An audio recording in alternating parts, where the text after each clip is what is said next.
Hello there, and welcome to Once Upon a Whisper. Tonight we'll begin a curious journey together, down the rabbit hole, into a world that's not quite as it seems. A place where the animals talk, where there's drinking potions, and cats vanish. And yes, a girl named Alice. Whether you're here to fall asleep, or simply to slow your mind, you're in the right place. So get comfy, let your thoughts drift away, and join me as we gently get lost in the pages of Alice's Adventures in Wonderland by Lewis Carroll. We'll begin with Chapter 1, Down the Rabbit Hole.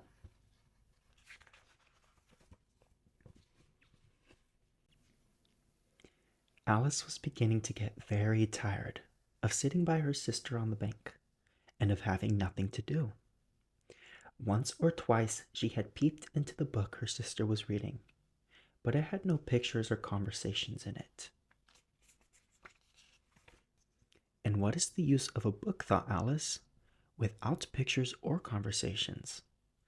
So she was considering in her own mind, as well as she could, for that hot day made her feel very sleepy and stupid, whether the pleasure of making a daisy chain would be worth the trouble of getting up and picking the daisies.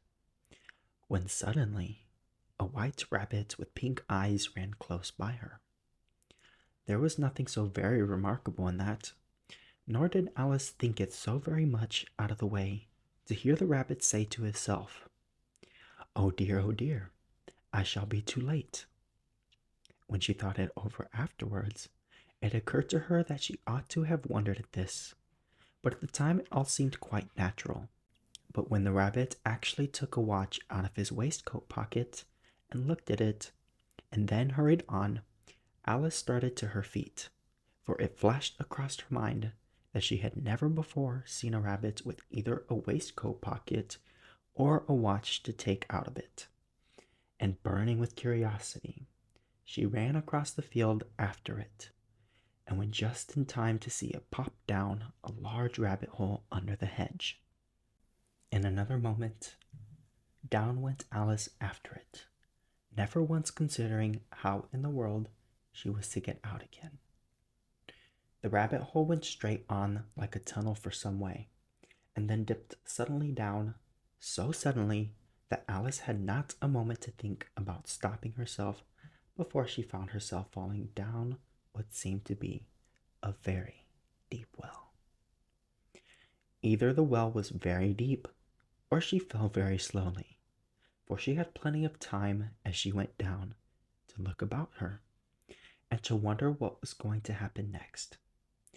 First she tried to look down and make out what she was coming to, but it was too dark to see anything. Then she looked at the sides of the well, and noticed that they were filled with cupboards and bookshelves. Here and there she saw maps and pictures hung upon pegs. She took down a jar from one of the shelves as she passed it. It was labeled orange marmalade, but to her great disappointment, it was empty. She did not like to drop the jar for fear of killing somebody underneath, so managed to put it into one of the cupboards as she fell past it. Well, thought Alice to herself, after such a fall as this, I shall think nothing of tumbling downstairs. How brave they'll all think of me at home. Why, I wouldn't say anything about it, even if I fell off the top of the house, which was very likely true. Down, down, down. Would the fall never come to an end? I wonder how many miles I've fallen by this time, she said aloud. I must be getting somewhere near the center of the earth. Let me see. That would be 4,000 miles down, I think. For you see, Alice had learnt several things of this sort in her lessons in the schoolroom. And though this was not a very good opportunity for showing off her knowledge, as there was no one to listen to her, still it was good practice to say it over. Yes, That's about the right distance. But then I wonder what latitude or longitude I've got to. Alice had not the slightest idea what latitude or longitude either, but she thought they were nice grand words to say. Presently she began again. I wonder if I shall fall right through the earth. How funny it'll seem to come out among the people that walk with their heads downwards.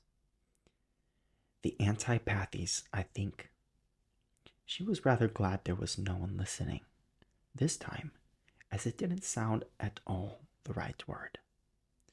But I shall have to ask them what the name of the country is, you know. Please, ma'am, is this New Zealand or Australia? And she tried to curtsy as she spoke. Fancy curtsying as you're falling through the air. Do you think you could manage it? And what an ignorant little girl she'll think me for asking. No, it'll never do to ask. Perhaps I shall see it written up somewhere. Down, down, down. There was nothing else to do, so Alice soon began talking again. Dinah will miss me very much tonight, I should think. Dinah was the cat. I hope they'll remember her saucer of milk at tea time. Dinah, my dear, I wish you were down here with me. There are no mice in the air, I'm afraid, but you might catch a bat. And that's very like a mouse, you know. But do cats eat bats, I wonder? And here Alice began to get rather sleepy, and went on saying to herself, in a dreamy sort of way, do cats eat bats? Do cats eat bats? And sometimes, do bats eat cats? For, you see, as she couldn't answer either question, it didn't matter which way she put it. She felt that she was dozing off, and had just begun to dream that she was walking hand in hand with Dinah, and was saying to her very earnestly, now, Dinah, tell me the truth. Did you ever eat a bat? When suddenly, thump, down she came upon a heap of sticks and dry leaves, and the fall was over. Alice was not a bit hurt, and she jumped up onto her feet in a moment. She looked up, but it was all dark and overhead. Before her was another long passage, and the white rabbit was still in sight, hurrying down it. There was not a moment to be lost. Away went Alice like the wind, and was just in time to hear it say, as it turned a corner, oh, my ears and whiskers, how late it's getting.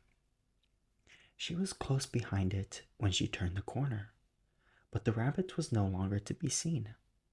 She found herself in a long, low hall, which was lit up by a row of lamps hanging from the roof. There were doors all around the hall, but they were all locked, and when Alice had been all the way down one side and up the other, trying every door, she walked sadly down the middle, wondering how she was ever to get out again. Suddenly, she came upon a little three-legged table, all made of solid glass. There was nothing on it but a tiny golden key, and Alice's first idea was that this might belong to one of the doors on the hall. But alas, either the locks were too large or the key was too small. But at any rate, it would not open any of them. However, on the second time round, she came upon a low curtain she had not noticed before, and behind it was a little door about 15 inches high. She tried the little golden key in the lock, and to her great delight, it fitted. Alice opened the door and found that it led into a small passage, not much larger than a rat hole. She knelt down and looked along the passage into the loveliest garden you ever saw. How she longed to get out of that dark hall and wandered about among those beds of bright flowers and those cool fountains. But she could not even get her head through the doorway. And even if my head would go through, thought poor Alice, it would be very little use without my shoulders. Oh, how I wish I could shut up like a telescope. I think I could, if only I knew how to begin. For you see, so many out of the way things had happened lately, and Alice had begun to think that very few things indeed were really impossible. There seemed to be no use in waiting by the little door, so she went back to the table, half hoping she might find another key on it, or at any rate a book of rules for shutting people up like telescopes. This time she found the little bottle on it, which certainly was not here before, said Alice. And tied round the neck of the bottle was a paper label with the words, "Drink me," beautifully printed on it in large letters. It was all very well to say "drink me," but wise little Alice was not going to do that. Not in a hurry, at least. "No, I'll look first," she said, "and see whether it's marked poison or not." For she had read several nice little stories about children who had got burnt and eaten up by wild beasts and other unpleasant things, all because they would not remember the simplest rules their friends had taught them, such as that a red-hot poker will burn you if you hold it too long, and that if you cut your finger very deeply with a knife, it usually bleeds.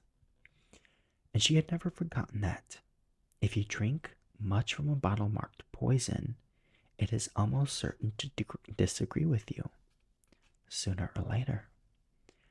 However, this bottle was not marked poison. So Alice ventured to taste it, and finding it very nice, it had in fact a sort of mixed flavor of cherry tart, custard, pineapple, roast turkey, toffee, and hot buttered toast. She very soon finished it off. "What a curious feeling," said Alice. "I must be shutting up like a telescope." And so it was indeed. She was now only 10 inches high, and her face brightened up as the thought that she was now the right size for going through the little door into the lovely garden. First, however, she waited for a few minutes to see if she was going to shrink any further. She felt a little nervous about this, for it might end, you know, said Alice to herself, in my going out altogether, like a candle. I wonder what I should be like then. And she tried to fancy what the flame of a candle looks like after the candle is blown out, for she could not remember ever having seen such a thing. After a while, finding that nothing more happened, she decided on going into the garden at once. But, alas for poor Alice, when she got to the door, she found she had forgotten the little golden key. And when she went back to the table for it, she found she could not possibly reach it.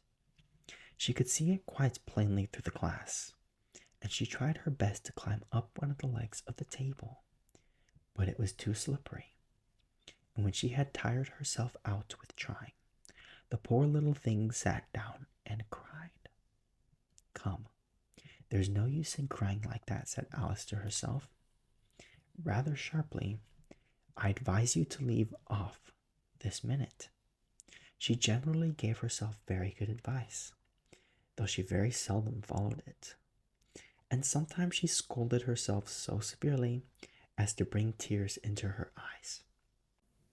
And once she remembered trying to box her own ears for having cheated herself in a great game of croquet she was playing against herself.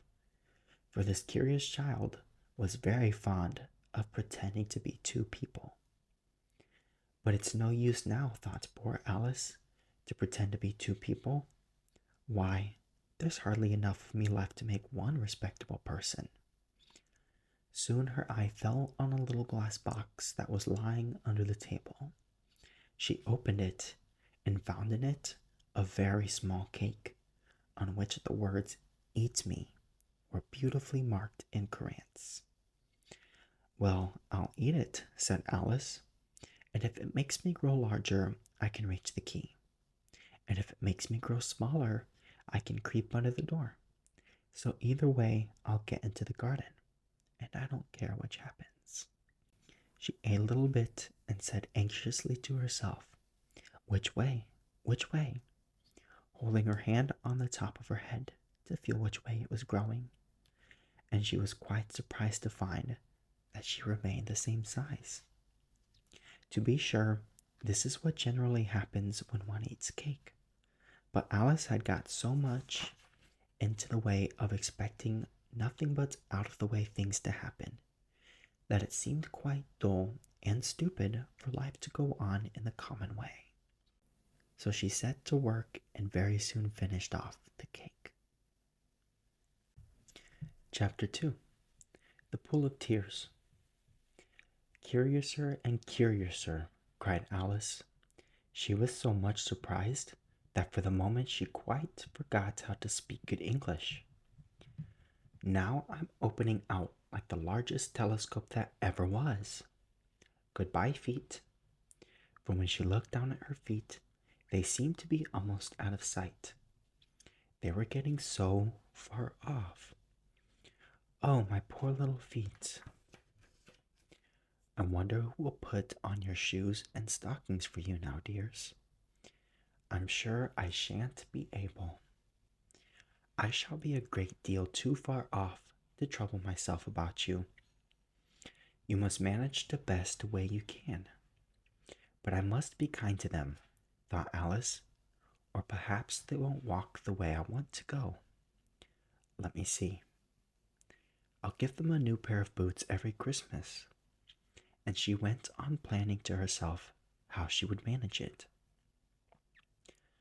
"They mustn't go by the carrier," she thought, "and how funny it'll seem sending presents to one's own feet. And how odd the directions will look. Oh dear, what nonsense I'm talking." Just at this moment, her head struck against the roof of the hall. In fact, she was now rather more than 9 feet high, and she at once took up the little golden key and hurried off to the garden door. Poor Alice! It was as much as she could do, lying down on one side to look through into the garden with one eye. But to get through was more hopeless than ever. She sat down and began to cry. "You ought to be ashamed of yourself," said Alice. "A great girl like you," she might well say this, "to go on crying in this way. Stop this moment, I tell you." But she went on all the same, shedding gallons of tears, until there was a large pool all around her, about 4 inches deep and reaching half down the hall. After a time, she heard a little pattering of feet in the distance, and she hastily dried her eyes to see what was coming. It was the White Rabbit returning, splendidly dressed, with a pair of white gloves in one hand and a large fan in the other. He came trotting along in a great hurry, muttering to himself as he came, "Oh, the Duchess, the Duchess! Oh, won't she be savage if I kept her waiting?" Alice felt so desperate that she was ready to ask help of anyone. So when the rabbits came near her, she began, in a low, timid voice, "If you please, sir." The rabbit started violently, dropped the white kid gloves and the fan, and scurried away into the darkness as hard as he could go. Alice took up the fan and gloves, and the hall was very hot. She kept fanning herself all the time she went on talking.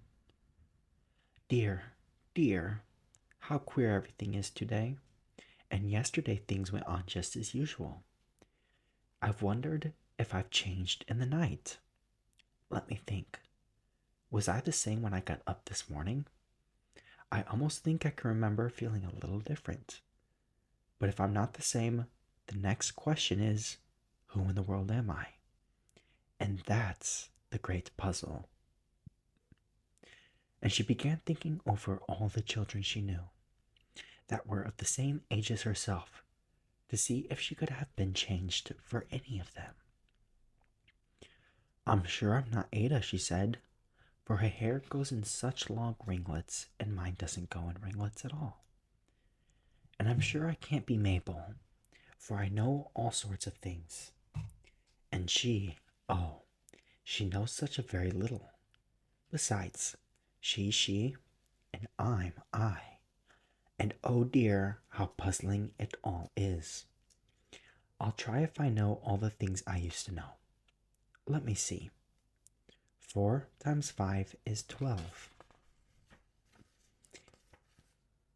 And 4 times 6 is 13. And 4 times 7 is... Oh dear, I shall never get to 20 at that rate. However, the multiplication table don't signify. Let's try geography. London is the capital of Paris, and Paris is the capital of Rome. And Rome, no, that's all wrong. I'm certain. I must have been changed for Mabel. I'll try and say, how doth the little... And she crossed her hands on her lap as if she were saying lessons, and began to repeat it, but her voice sounded hoarse and strange, and the words did not come the same way that they used to. How doth the little crocodile improve his shining tail, and pour the waters of the Nile on every golden scale? How cheerfully he seems to grin, how neatly spreads his claws, and welcomes little fishes in with gently smiling jaws. I'm sure those are not the right words, said poor Alice, and her eyes filled with tears again as she went on.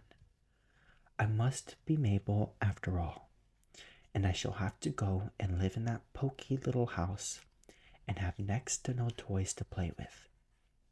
And oh, ever so many lessons to learn. No, I've made up my mind about it. If I'm Mabel, I'll stay down here. It'll be no use putting their heads down and saying, "Come up again, dear." I shall only look up and say, "Who am I then?" Tell me that first, and then if I like being that person, I'll come up. If not, I'll stay down here till I'm somebody else. But oh dear, cried Alice with a sudden burst of tears, I do wish they would put their heads down. I am so very tired of being all alone here. As she said this, she looked down at her hands and was surprised to see that she had put on one of the rabbit's little white kid gloves while she was talking. How can I have done that, she thought. I must be growing small again. She got up and went to the table to measure herself by it, and found that, as nearly as she could guess, she was now about 2 feet high, and was going on shrinking rapidly. She soon found out that the cause of this was the fan she was holding, and she dropped it hastily, just in time to save herself from shrinking away altogether. That was a narrow escape, said Alice, a good deal frightened at the sudden change, but very glad to find herself still in existence. And now for the garden. And she ran with all the speed back to the little door. But alas, the little door was shut again, and the little golden key was lying on the table as before. And things are worse than ever, thought the poor child, for I never was so small as this before, never, and I declare it's too bad that it is. As she said those words, her foot slipped, and in another moment, splash, she was up to her chin in salt water. Her first idea was that she had somehow fallen into the sea. And in that case, I can go by railway, she said to herself. Alice had been to the seaside once in her life, and had come to the general conclusion that wherever you go to on the English coast, you find a number of bathing machines in the sea. Some children digging in the sand with wooden spades, then a row of lodging houses, and behind them a railway station. However, she soon made out that she was in the pool of tears which she had wept when she was 9 feet high. I wish I hadn't cried so much, said Alice, as she swam about, trying to find her way out. I shall be punished for this now, I suppose, by being drowned in my own tears. That will be a queer thing, to be sure. However, everything is queer today. Just then, she heard something splashing about in the pool a little way off, and she swam nearer to make out what it was. At first she thought it must be a walrus or hippopotamus, but then she remembered how small she was now, and she soon made out that it was only a mouse that had slipped in like herself. Would it be of any use now, thought Alice, to speak to this mouse? Everything is so out of the way down here that I should think very likely it can talk. At any rate, there's no harm in trying. So she began. Oh, mouse, do you know the way out of this pool? I am very tired of swimming about here, oh mouse. Alice thought this must be the right way of speaking to a mouse. She had never done such a thing before, but she remembered having seen in her brother's Latin grammar, a mouse of a mouse to a mouse, oh mouse. The mouse looked at her rather inquisitively, and seemed to her to wink with one of its little eyes, but it said nothing. Perhaps it doesn't understand English, thought Alice. I dare say it's a French mouse, come over with William the Conqueror. For with all her knowledge of history, Alice had no very clear notion how long ago anything had happened. So she began again. Oui est ma chat, which was the first sentence in her French lesson book. The mouse gave a sudden leap out of the water and seemed to quiver all over with fright. Oh, I beg your pardon, cried Alice hastily, afraid that she had hurt the poor animal's feelings. I quite forgot you don't like cats. Not like cats, cried the mouse in a shrill, passionate voice. Would you like cats if you were me? Well, perhaps not, said Alice in a soothing tone. Don't be angry about it. And yet I wish I could show you our cat, Dinah. I think you'd take a fancy to cats if you could only see her. She is such a dear, quiet thing. Alice went on, half to herself, as she swam lazily about in the pool. And she sits purring so nicely by the fire, licking her paws and washing her face. And she is such a nice, soft thing to nurse. And she's a capital one for catching mice. Oh, I beg your pardon, cried Alice again, for this time the mouse was bristling all over, and she felt certain it must be really offended. We won't talk about her any more, if you'd rather not. We indeed, cried the mouse, who was trembling down to the end of his tail. And if I would talk on such a subject, our family always hated cats. Nasty, low, vulgar things. Don't let me hear the name again. I won't indeed, said Alice, in a great hurry to change the subject of conversation. Are you fond of dogs? The mouse did not answer, so Alice went on eagerly. There is such a nice little dog near our house, I should like to show you. A little bright-eyed terrier, you know, with, oh, such long curly brown hair. And it'll fetch things when you throw them, and it'll sit up and beg for its dinner, and all sorts of things. I can't remember half of them, and it belongs to a farmer, and he says it's so useful it's worth £100. He says it kills all the rats, and oh dear, cried Alice in a sorrowful tone, I'm afraid I've offended it again. For the mouse was swimming away from her as hard as it could go, and making quite a commotion in the pool as it went by. So she called softly after it, Mouse dear, do come back again, and we won't talk about cats or dogs either, if you don't like them. When the mouse heard this, it turned around and swam slowly back to her. Its face was quite pale with passion, Alice thought, and it said in a low, trembling voice, Let us get to the shore, and then I'll tell you my history, and you'll understand why it is I hate cats and dogs. It was high time to go, for the pool was getting quite crowded with the birds and animals that had fallen into it. There was a duck and a dodo, a lory and an eaglet, and several other curious creatures. Alice led the way, and the whole party swam to the shore. The end. That concludes chapter 1 and 2 of Alice's Adventures in Wonderland.